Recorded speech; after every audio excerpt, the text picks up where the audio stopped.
Okay MCom part 2 semester 4 advance financial management unit 1 part 2। Okay, हम लोग chapters को break down कर रहे हैं ताकि टुकड़े टुकड़े में सीखेंगे, दिमाग में पूरी तरह से बिठाएंगे। आई होप आप लोगों ने पार्ट 1 में जितना हुआ है उतना पढ़ के तैयार रख दिया। ओके, वीडियो समझते जाओ, पढ़ते जाओ, काम आसान होगा। मतलब अननेसेसरी स्ट्रेस नहीं आएगा कि क्या करे क्या करे। यस, करंट ट्रेंड इन कैपिटल बजटिंग। आज का दौर पूरा टोटली चेंज है। आप अपने पेरेंट्स से भी सुनते होंगे कि हमारे टाइम पे इतना सब नहीं था। सी आज तो कपड़े भी इतने मिल रहे हैं, सारा सामान इतना मिल रहा है, ऑप्शंस ही ऑप्शंस है। व्हेन वी वेर स्मॉल, मतलब चाइल्डहुड में अपने यहाँ इतना ऑप्शंस नहीं था हम लोग के पास। मिठाई जैसी कॉमन चीज हमारे पास बहुत लिमिटेड होती थी। आज आप सिर्फ बर्फी में देख लो या गणपति आएंगे तो मोदक देख लो, स्ट्रॉबेरी फ्लेवर, ये फ्लेवर, वो फ्लेवर, चॉकलेट फ्लेवर, कितना कितना कितना आने लगा है, right? We had no option right at, but as the scenario is changing, you need to face the competition, you need to develop, you need to grow, and for that you need funds. So capital budgeting in current era is a bit tricky, is a tactful task। बड़ा क्यों कैसे तो देखो, एक current trends in capital budgeting क्यों है ये, तो एक increase use of technology. Yes, your technology is increasing every day, every moment, and if you still follow the traditional method, will you be in the competition? No। हाँ, handicraft की बात अलग है, वो हैंडीक्राफ्ट है लेकिन उसका रेट भी वैसा है, बराबर है। अगर मास प्रोडक्शन है तो you need to upgrade yourself technologically. ESG factors I have said in auditing also, बराबर है। तो जिन्होंने ऑडिटिंग और एश्योरेंस अच्छे से पढ़ा हुआ है उसको इसके बारे में ज्यादा जानने की जरूरत नहीं पड़ेगी यहाँ पे। Then real option analysis, yes, you need to know what is the fact. मतलब हमारे बचपन में ऐसा कहते थे कि इंसान ने चद्दर देख के पैर पसारने की आदत डालनी चाहिए। अब ट्रेंड चेंज हो गया, अभी बोलता है चद्दर नहीं लो, लेकिन क्या लोन लेके चद्दर लेंगे तो फायदा है क्या? नहीं ना, राइट? तो एक प्रैक्टिकल डिसीजन लेना बहुत जरूरी बन जाता है, right? So evaluate investment with certain future outcomes, allowing flexibility to adopt and abandon project as condition evolve. Useful in volatile markets, right? Risk management and scenario planning. Yes, you need to understand what will be the risk. हाँ, लोग कहते हैं कि negative मत सोचो, हमेशा positive सोचो, positive सोचो, लेकिन मैं कहता हूं नहीं, नेगेटिव भी सोचो।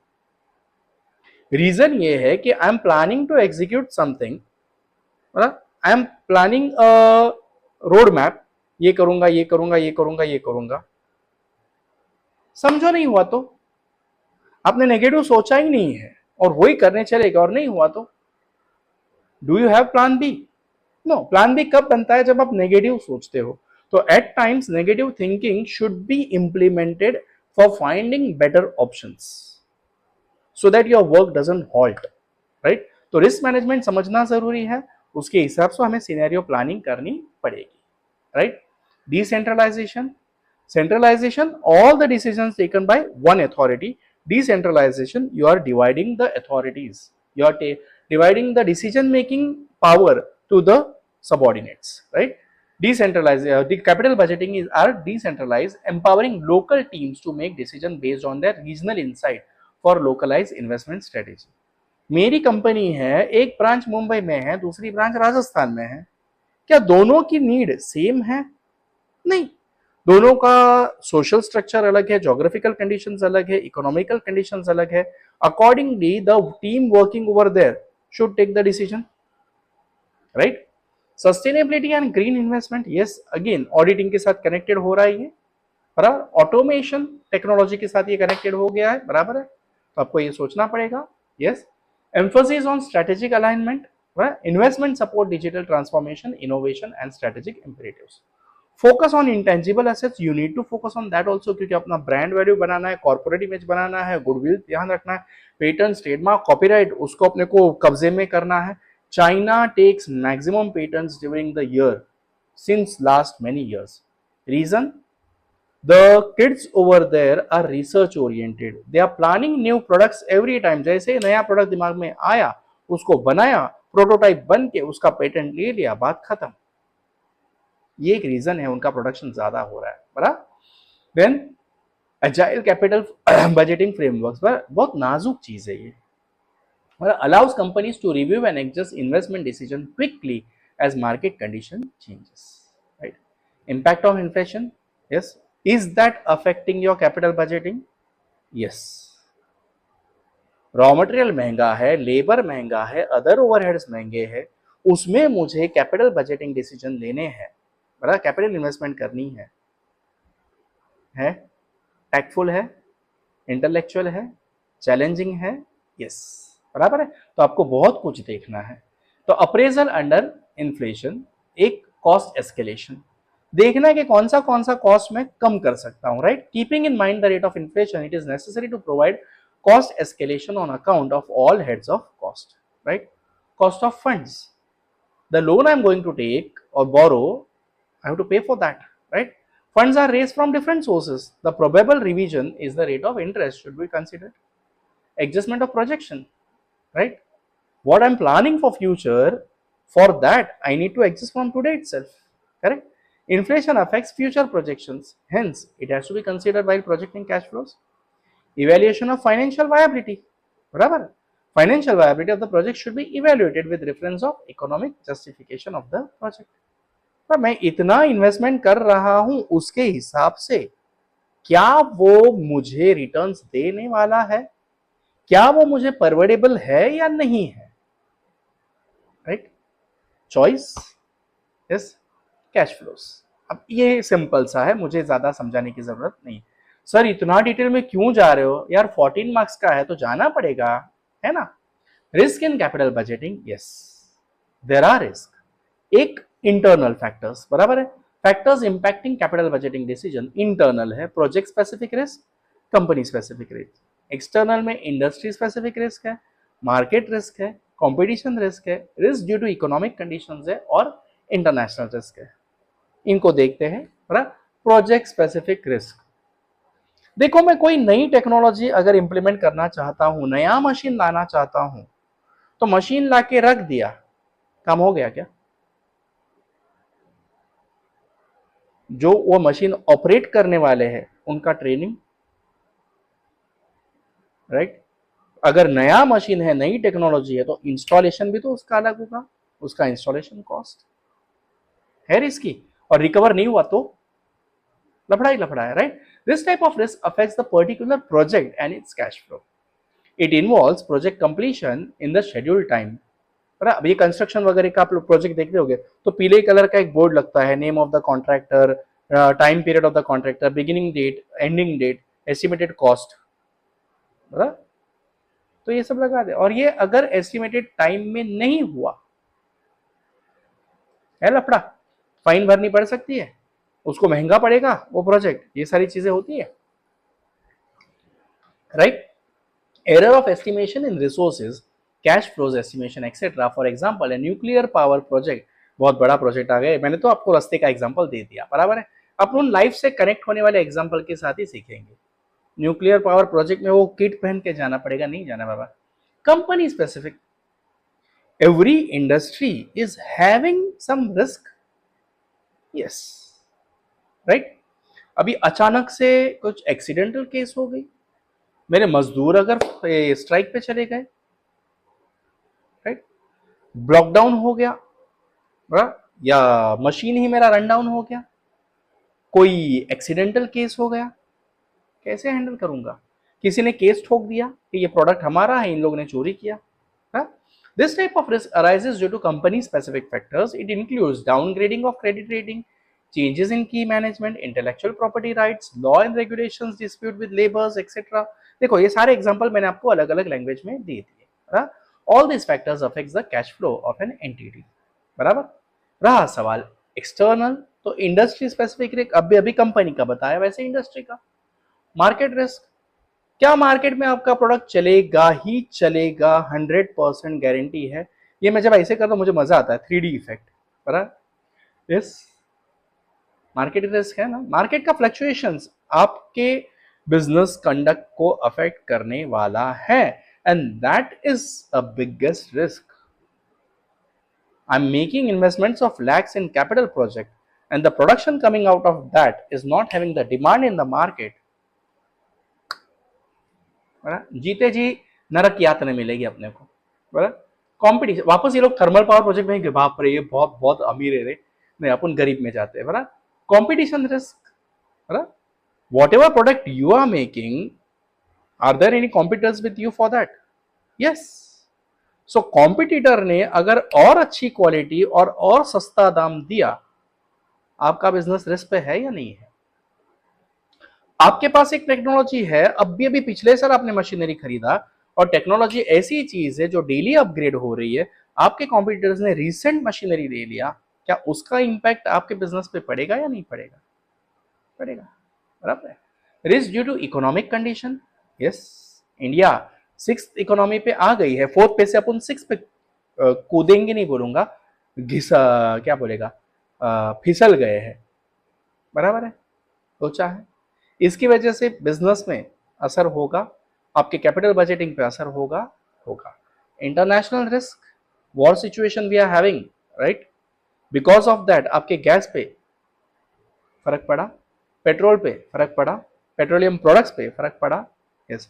डे टू डे ट्रेड पे फर्क पड़ा या नहीं पड़ा? बराबर है, because majority of the huge containers are going from waterways, and if the waterways are disturbed, फर्क पड़ा। वही जाने तो आपके इंटरनेट पे पिछले कई दिनों से फर्क पड़ा है, यस।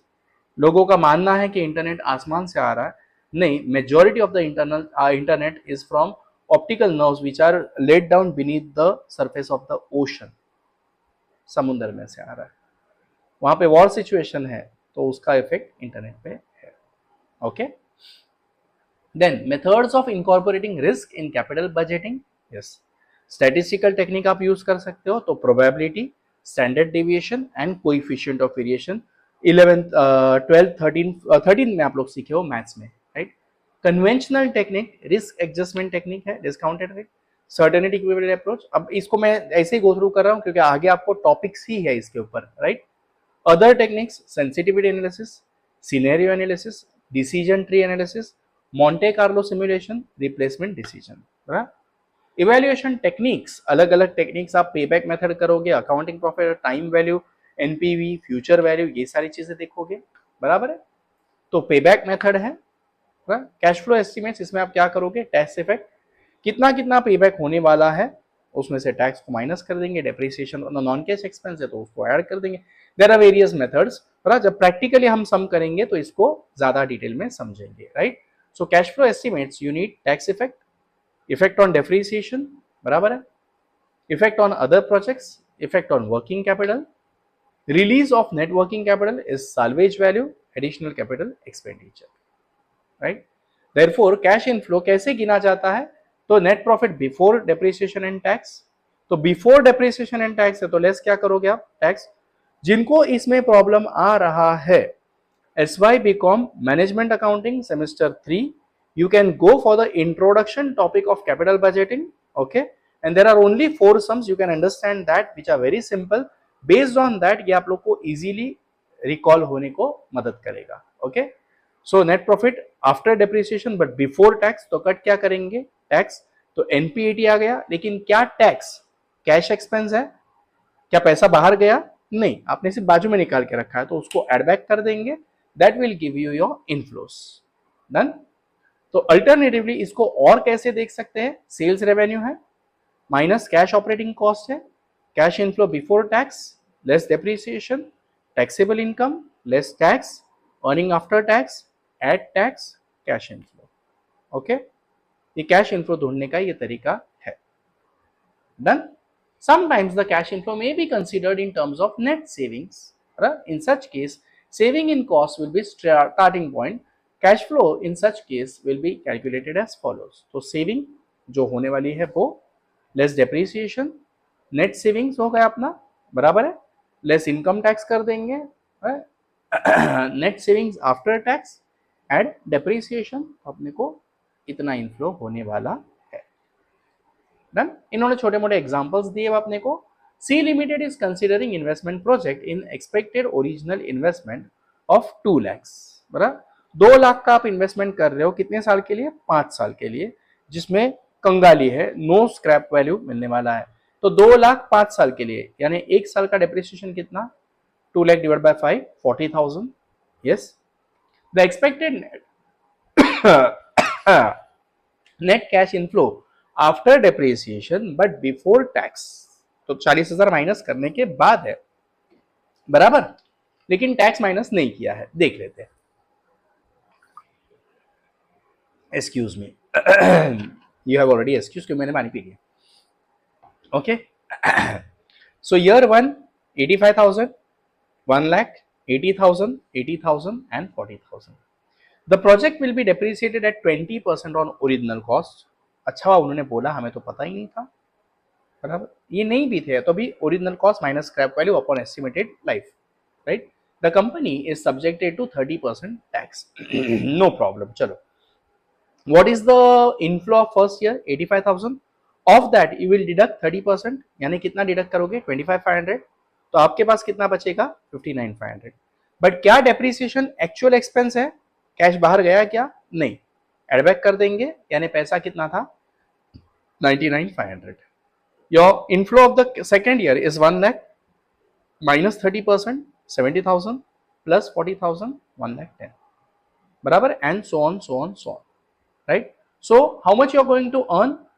2 lakh 69, बराबर, नेट प्रॉफिट बिफोर टैक्स के हिसाब से. और नेट कैश फ्लो इनपर कितना होने वाला आपका? 4,69,500. कितना रुपया डाल के? 2 lakhs डाल के, यानी कितना बचने वाला है आपके पास? 2,69,500. 2 लाख रुपया डाल के 4,69,500 कमाने वाला हूं. अच्छा या बुरा है? अच्छा है, बराबर. तो मैं पैसा ये इन्वेस्ट करने को तैयार हूं. एवरेज कितना हो रहा है नेट प्रॉफिट बिफोर टैक्स के हिसाब से? 53,900 एंड 93,900. ओके. उन्होंने आपको सिर्फ कैलकुलेट कैश इनफ्लो बोला है, तो इनफ्लो ही गिना. बाय करो या मत करो वो डिसीजन लेने बोला नहीं है, बट मैंने आपको बता दिया एडिशनल थोड़ा सा, right. Refer to illustration 2 and calculate cash inflow under WDV method of depreciation. ठीक है भैया, अगर 20% आप डेप्रिसिएशन WDV के हिसाब से चार्ज कर रहे हो, बराबर है, तो पहले साल का डेप्रिसिएशन 40,000 है, दूसरे साल का 20% कम हो जाएगा उसमें से, यानी कि 32, तीसरे साल का 25,600, चौथे साल का इतना, पांचवें साल का इतना, right. So what ever my